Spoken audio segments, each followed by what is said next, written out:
खास बुलेटिन में मैं हूं आपके साथ अवंतिका श्रीवास्तव। रुक करेंगे तमाम बड़ी खबरों का और सबसे पहले सिवनी से एक बड़ी जानकारी। बस और पिकअप वाहन में टक्कर हुई है। भीषण सड़क हादसा जिसमें 3 लोगों की घटनास्थल पर ही मौत हो गई।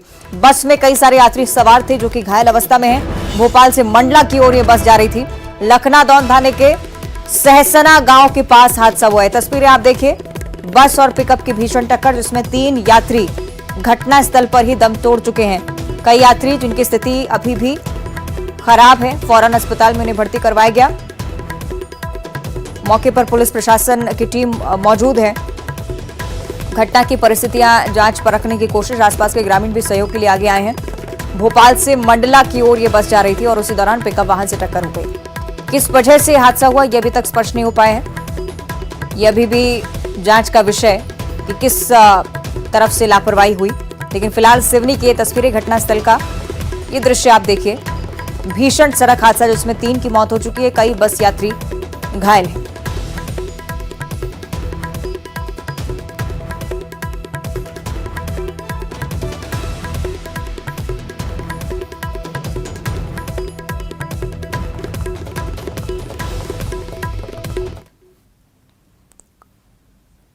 आगे बढ़ते हैं उमरिया से अगली बड़ी जानकारी, जहां आबकारी अधिकारी रिश्वत लेते गिरफ्तार हुए हैं। 1,20,000 की रिश्वत लेते पकड़ा गया है। लोकायुक्त की टीम ने रंगे हाथों अरेस्ट किया उन्हें। ठेकेदार से रिश्वत मांगी जा रही थी। वीआईपी कार्यक्रमों में चंदे के लिए रिश्वत मांग रही थी। कलेक्टर कार्यालय में रिनी गुप्ता रिश्वत लेते हुई रंगे हाथों गिरफ्तार की गई है। तो लोकायुक्त की तरफ से बड़ी जानकारी, ये कार्रवाई का सिलसिला उमरिया में भी हमें देखने को मिला। ठेकेदार से रिश्वत मांग रही थी। आबकारी अधिकारी को लोकायुक्त की टीम ने रंगे हाथों गिरफ्तार किया है।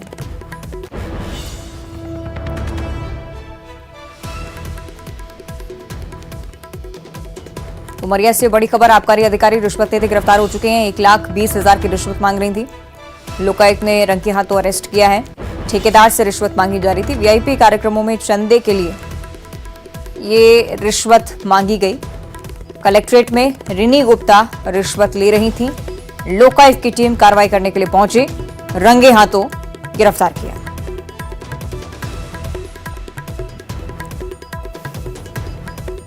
तो अपने आप में लोकायुक्त की बड़ी कार्रवाई। हालांकि लगातार लोकायुक्त की टीम सक्रिय है।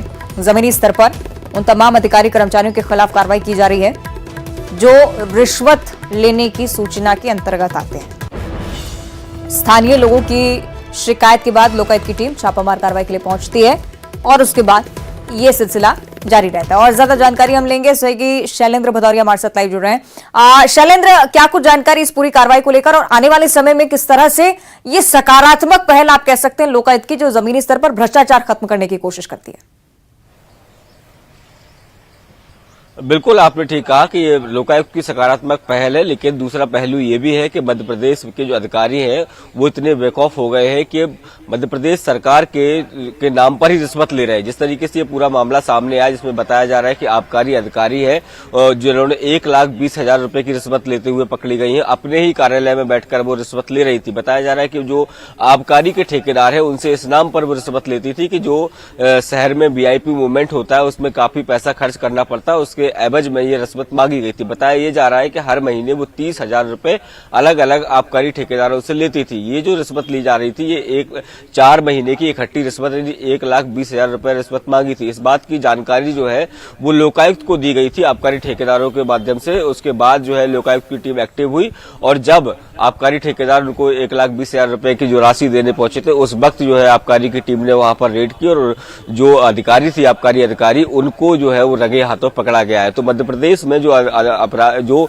जिस तरह के भ्रष्टाचारी है उन पर लगातार लोकायुक्त की टीम जो है लगातार कार्रवाई कर रही है। लगातार हमें देखने में आ रहा है कि जो भ्रष्ट अधिकारी है उस पर लगातार कार्रवाई की जा रही है। लेकिन इन सब कार्रवाइयों के बावजूद भी लगातार जो इस तरह के जो भ्रष्टाचारी हैं वो सामने आ रहे हैं। जी निश्चित ही शैलेंद्र, और अक्सर हम देखते हैं ना सिर्फ अगर मुख्यमंत्री शिवराज सिंह चौहान की बात की जाए, बल्कि विपक्षी पार्टियों की तरफ से भी एक बड़ा मुद्दा रह चुका है।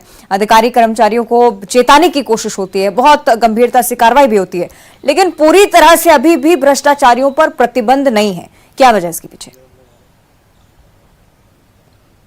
देखिए बिल्कुल आपने ठीक कहा कि देखिए भले ही जो लोकायुक्त की टीम हो या दूसरे जो अन्य संगठन है वो लगातार जो भ्रष्टाचार मिटाने को लेकर कार्रवाई करते रहते हैं। और जिस तरीके से आपने जिक्र किया कि मध्य प्रदेश के मुख्यमंत्री शिवराज सिंह चौहान भी लगातार मंचों से जो अधिकारियों को लगातार ताकीद करते रहते हैं कि आम जनता से किसी तरह की कोई रिश्वत लेने की कोशिश न की जाए, और यदि कोई रिश्वत लेता है तो उसके खिलाफ सख्त से सख्त कार्रवाई की जाएगी। और उसकी नजीरें भी हमने कई देखी है। मध्य प्रदेश में तमाम कई अधिकारी ऐसे हैं जिनके खिलाफ सख्त से सख्त कार्रवाई की गई है, लेकिन उसके बावजूद भी कुछ अधिकारी ऐसे हैं जो इस तरह की जो चेतावनी है उससे भी सुधरने का नाम नहीं ले रहे हैं और वो लगातार इस तरह के भ्रष्टाचार में लिप्त रहते हैं, रिश्वतखोरी करते हैं। उनके खिलाफ भी लगातार इस तरह की कार्रवाइयां हो रही हैं। जी चलिए देखना होगा आने वाले समय में सरकार क्या एक्शन लेती है। बहुत शुक्रिया आपका जानकारी के लिए शैलेंद्र। आगे बढ़ते हैं, देवास से अगली बड़ी खबर है। ग्रामीणों ने तेंदुए की सवारी की। यहां पर सोनकच्छ के इकलेरा से चौंका देने वाली तस्वीरें सामने आती हैं। माता मंदिर परिसर, जहां पर तेंदुए के होने की सूचना बहुत पहले से मिल रही थी, लेकिन उसके बाद तेंदुए को ग्रामीणों ने पकड़ लिया। ये तस्वीरें आप देखिए, हैरान कर देने वाली तस्वीरें हैं।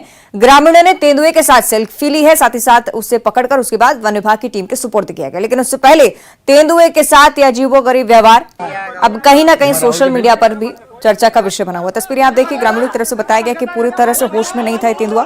उसके बाद इसकी सवारी की गई, इसके साथ सेल्फी ली गई और उसके बाद टीम को सुपुर्द किया।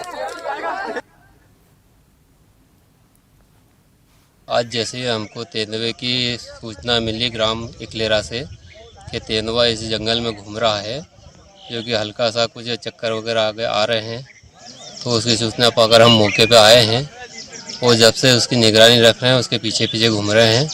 और अभी वो पास में या नाले में उतरा है नीचे, और तो पूरी टीम लगी हुई है और हमारी रेस्क्यू टीम एक जो देवास वाली है वो मौके पर आ चुकी है।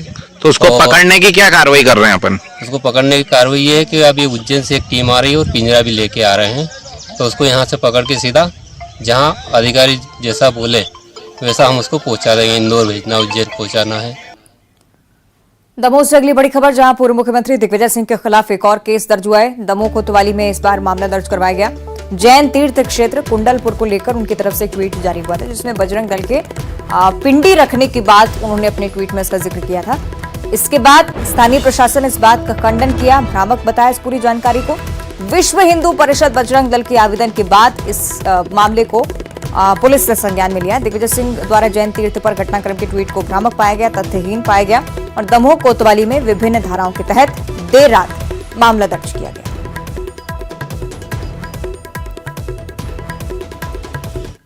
जैन तीर्थ क्षेत्र कुंडलपुर में उत्पात होने की एक ट्वीट किया गया था, जो कि पूरी तरह गलत है, तथ्यहीन है।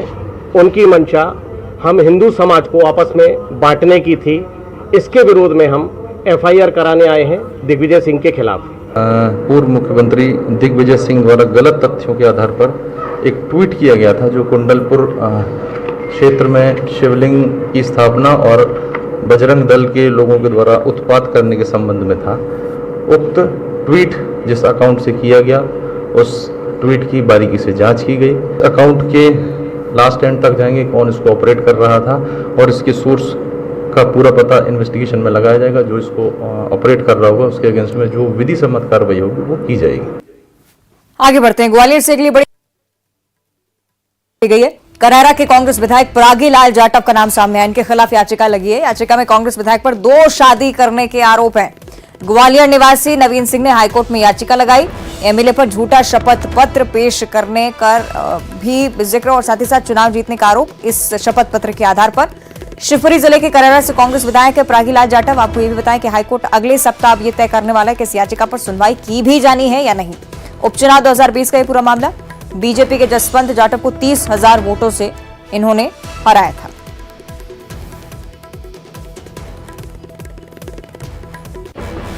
तो 2 शादियां करने के आरोप और झूठा शपथ पत्र दिया गया, यह भी आरोप इस याचिका के जरिए लगाया गया है।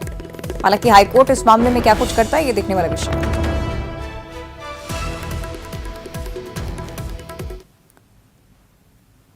और बीजेपी विधायक जजपाल सिंह जज्जी एक बार फिर से मुश्किलों में फंसते हुए नजर आ रहे हैं। हाईमास्ट लाइट घोटाले को लेकर एमपी एमएलए कोर्ट में अब केस चलेगा।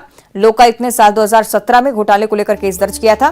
तब अशोकनगर नगरपालिका के जजपाल जज्जी अध्यक्ष थे और उनके कार्यकाल में हाईमास्ट लाइट की खरीदारी हुई थी। आरोप यह है कि 25 लाख का टेंडर था, लेकिन 58 लाख में काम करवाया गया था।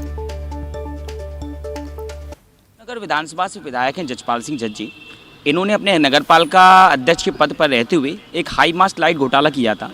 25 लाख रुपए की जो हाई मास्ट लाइट थी उन्होंने उसको 58 लाख रुपए में लगवाया था। 33 लाख रुपए की चपत शासन को लगी थी, जिस पर से मेरे पक्षकार देवेंद्र तांबरकर हैं, उनने शिकायत की थी।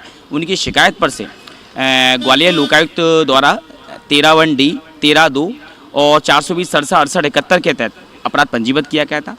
लोकायुक्त ग्वालियर द्वारा जांच की गई। जांच करने के उपरांत अंतिम प्रतिवेदन प्रस्तुत किया था। प्रवीण कुमार सिंह है लोकायुक्त न्यायाधीश अशोकनगर। चूँकि MP MLA कोर्ट ग्वालियर में है तो प्रवीण कुमार सिंह को क्षेत्राधिकारता नहीं थी उस अंतिम प्रतिवेदन पर सुनवाई करने की, तो उन्होंने क्षेत्राधिकारता बनाए रखने के लिए ग्वालियर में MP MLA कोर्ट जो है वहाँ मामले को ट्रांसफ़र कर दिया है। 25/9/2023 को उसमें तारीख नियत है और मेरे द्वारा अंतिम प्रतिवेदन की प्रतिलिपि प्राप्त करने हेतु आवेदन प्रस्तुत किया जा चुका है। प्रतिवेदन प्राप्त होने पर इसमें आपत्ति अनापत्ति जो भी है मेरे पक्षकार द्वारा प्रस्तुत। आगे भी बात ग्वालियर जिले की करेंगे क्योंकि यहाँ पर डेंगू का कहर लगातार बढ़ता जा रहा है। मंगलवार की अगर बात करें तो डेंगू के 28 मरीज सामने आए थे। जय आरोग्य और जिला अस्पताल में 101 सैंपल्स की जांच हुई, जिसमें से 6 साल की बच्ची समेत 28 मरीजों की डेंगू की पुष्टि हुई है। आपको ये बताएं कि ग्वालियर जिले के 11 और अन्य जिलों में 17 के करीब मरीज हैं। जिले में डेंगू का आंकड़ा बढ़कर अब 65 के पार जा चुका है। डेंगू की स्थिति अब ग्वालियर में भी लगातार डराती है। 6 साल की बच्ची समेत 28 मरीज जिनमें डेंगू की पुष्टि हुई है। बीते मंगलवार का यह आंकड़ा आपके साथ साझा कर रहे हैं। 101 सैंपल्स की जांच हुई, इसके बाद 28 मरीजों की पुष्टि।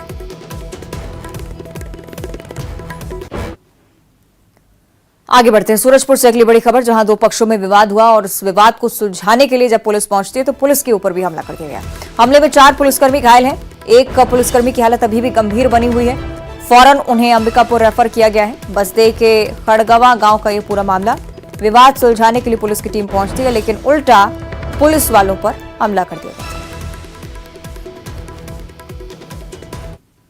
चौकी में खड़गावा गांव है, वहां पर 2 पक्षों में मारपीट हुआ है, जिसमें पुलिस जब कंट्रोल करने गई है तो पुलिस के ऊपर भी हमला किया है कुछ लोगों ने, जिसमें 4 पुलिसकर्मी जो घायल हुए हैं, जिनमें एक की थोड़ा गंभीर चोट लगने के कारण और उनको अंबिकापुर अभी रेफर किए हैं।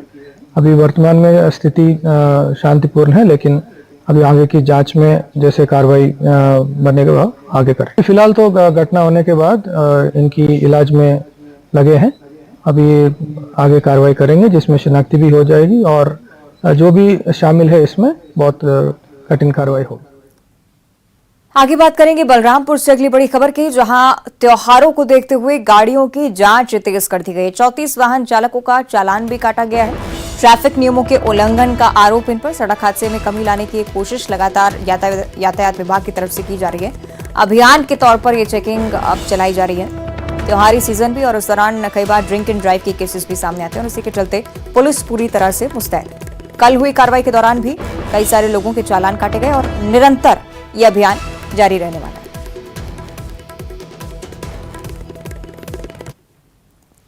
पिंडरा जिले की अब चर्चा करेंगे, जहां घुसरिया इलाके में हाथियों का उत्पात लगातार जारी है। घरों और फसलों को नुकसान पहुंचा रहे हाथी। किसान के घर में रखे धान को भी नष्ट कर दिया है। साथ ही साथ 5 दिन से घुसरिया में ही हाथियों ने डेरा डाल रखा है।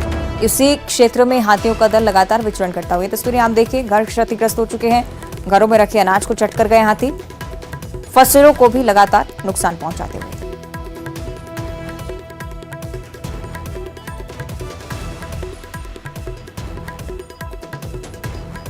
तो 5 दिन से घुसरिया इलाके में ही हाथियों का दल डटा हुआ है। लगातार वन विभाग लोगों से अपील कर रहा है कि हाथियों से दूरी बनाए रखें, लेकिन अक्सर रहवासी क्षेत्रों में जब हाथी पहुंचते हैं तो घरों को नुकसान पहुंचाते हैं और एक बार फिर से इस क्षेत्र के लिए इसी तरह की स्थिति है।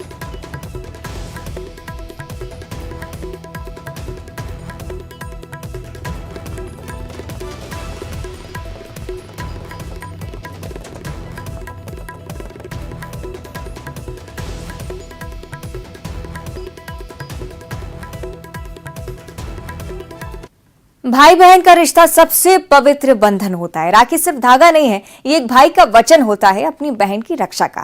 लेकिन वो भाई अमर हो जाते हैं जो देश के लिए अपने प्राणों की आहुति दे देते हैं।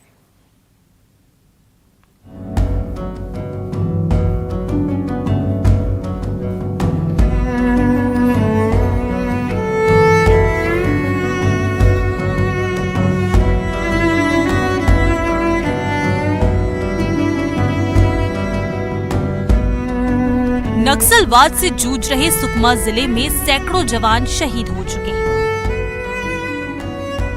शहीद जवानों की याद में कई जगहों पर शहीदों की प्रतिमाएं लगी हैं। एक ऐसा ही गांव है एराबोर। ये नेशनल हाईवे 30 पर स्थित है। गांव के साप्ताहिक बाजार के पास 12 जवानों के शहीद स्मारक बनाए गए हैं। ये जवान गांव के आसपास के रहने वाले हैं। नक्सलियों से लोहा लेते हुए ये शहीद हो गए। 10 जुलाई 2007 में एराबोर थाना क्षेत्र इलाके में 23 जवान शहीद हुए थे। उसमें से 6 जवान एराबोर गांव के ही थे। यहाँ इन जवानों की प्रतिमाएं स्थापित की गई हैं। इन जवानों की बहनें यहाँ हर साल रक्षा बंधन के दिन राखी बांधने आती हैं। एक बहन सोयम ने बताया कि वो यहाँ 14 सालों से राखी बांधने आ रही है। बहन की आंखें जरूर नम हैं, लेकिन उसे अपने भाई की शहादत पर गर्व है।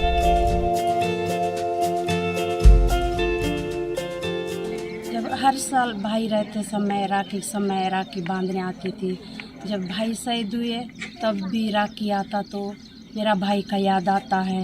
मेरा भाई का कलाई में मैं राखी बांधूं। मेरा भाई से बहुत याद करती हूँ। मेरे घर परिवार से बहुत शहीद हुए हैं। 2006 में अग्निकांड हुआ तब भी मेरे भाई शहीद हुए हैं। तब भी मेरा राखी समय आने से मेरा भाई को याद आता है। मैं राखी समय आने से मैं कौन भाई को राखी बांधती हूँ। मैं मूर्ति मन में आती हूँ, राखी बांधती हूँ, चले जाती हूँ। शहीद भाई को राखी बांधने आई एक और बहन कमला ने बताया कि 2010 में उनका भाई नक्सलियों से लोहा लेते हुए शहीद हो गया था। उस वक्त वो छोटी थी। हर साल बहन कमला परिवार के साथ भाई को राखी बांधने आती हैं। कमला ने बताया कि उसके 2 और भाई भी देश की सेवा में ही लगे हुए हैं। मेरे बड़े भैया का नाम चंद्र सोयम, वो शहीद हुए थे चिंगावरम में, और मैं उनको राखी के समय बहुत मिस करती हूँ। और हर साल में मैं अपने भैया को राखी बांधती हूँ। और अच्छा होता हमारे बीच में अगर भैया रहते तो और भी खुशी का माहौल होता। फिर भी मैं कोशिश करती हूँ सब लोगों के सामने खुशी रहने की और उनको राखी बांधने के लिए हर साल। और हर शहीद समय या फिर 26 जनवरी 15 अगस्त जो भी त्यौहार यहाँ मनाया जाता है एराबोर में, वहाँ शामिल करते हैं। बुलाया जाता है तो मैं आ जाती हूँ और भैया को राखी वगैरह जो भी तिलक वगैरह लगाया जाता है। शहादत के 14 साल बाद भी इन बहनों के भाई उनकी यादों में जिंदा हैं, क्योंकि देश के लिए मर मिटने वाले अमर हो जाते हैं। रक्षाबंधन के दिन इन बहनों की आंखें जरूर नम हो जाती हैं, लेकिन भारत माता के चरणों में जान देने वाले भाइयों के कारण ये गर्व से भर जाते हैं। सुकमा से न्यूज़ 18 के लिए सत्यनारायण चांडक की रिपोर्ट। आगे बढ़ते हैं। दुर्ग से अगली बड़ी खबर, जहां जिले में लगातार डेंगू का कहर बढ़ता ही जा रहा है। डेंगू के 10 नए मरीज मिलने से एक बार फिर से हड़कंप की स्थिति। अलग अलग इलाकों से डेंगू के मरीज इस बार सामने आए हैं। 1 साल का मासूम भी डेंगू की चपेट में आ गया है। जिले में डेंगू मरीजों की संख्या अब 137 हो चुकी है। 24 लोगों का अस्पताल में लगातार इलाज चल रहा है, लेकिन ये आंकड़ा अब लगातार डराता हुआ। दुर्ग का भिलाई क्षेत्र टाउनशिप जो लगातार हॉटस्पॉट बना हुआ था डेंगू का, एक बार फिर से 10 नए मरीज निकलकर सामने आए। हालांकि अलग अलग इलाकों से हैं। 1 साल का मासूम भी डेंगू की चपेट में है और इसी के चलते अब लगातार चिंताजनक स्थिति बनती हुई। 24 लोगों का अस्पताल में इलाज चल रहा है, लेकिन इस बार के आंकड़े अगर आप देखें, इस बार के मानसूनी सीजन में 137 मरीज सामने आ चुके हैं। और अब जिक्र करेंगे उज्जैन नगरी का। महाकाल मंदिर में आज रक्षाबंधन का त्योहार मनाया गया। भगवान महाकाल का विशेष श्रृंगार आज किया गया है। महिलाओं ने बाबा को राखी बांधी है। तस्वीरें आप देखिए। 1.25 लाख लड्डुओं का भोग आज लगाया गया है। बहुत बड़ी संख्या में लोग आज दर्शन के लिए पहुंच रहे हैं। रक्षाबंधन का आज विशेष त्योहार।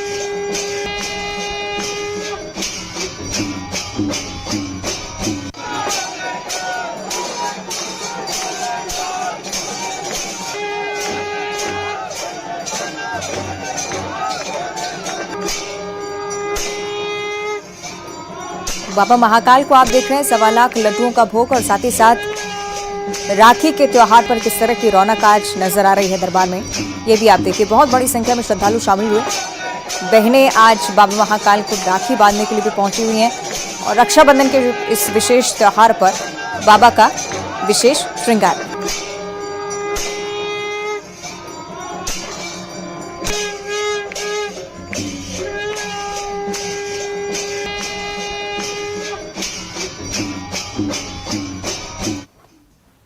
और इसी के साथ बुलेटिन में इतना ही। आप देखते रहिए न्यूज़ 18।